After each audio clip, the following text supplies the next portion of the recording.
I wanted to be adventurous and got this synthetic lace front wig from Amazon. I just want to see if I can make it look decent, and you can see how it came. It's looking very challenging at this point, so I just mounted it on my dummy head, used T-pins to pin it down, and went to work.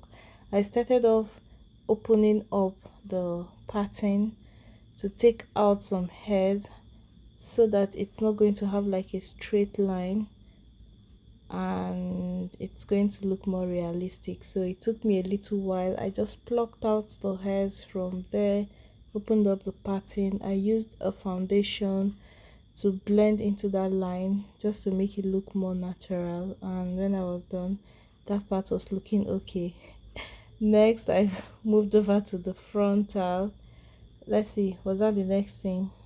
Oh, I cutting off the lace was not the best idea because it should have helped me put the hair easily on my when I was gluing it down, but I did cut it on this mannequin head. I regretted that.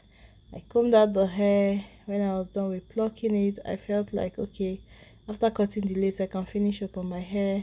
So I went ahead to glue the head down, used my hot comb to give it direction, used the flat iron to just straighten out the hair a little bit, and at the end of the day it came out looking okay.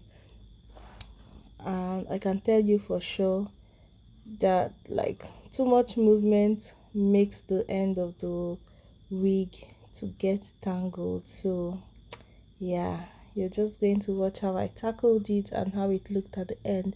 Let me know if it looked decent enough to wear out, but I'll let you watch from here. Anyway, that's a foam mousse, a tinting mousse. I just used it to darken the lace to be like my skin tone. Use my foundation to mama the middle and make it look much like the color of my scalp. And you're just going to see what I did for the rest.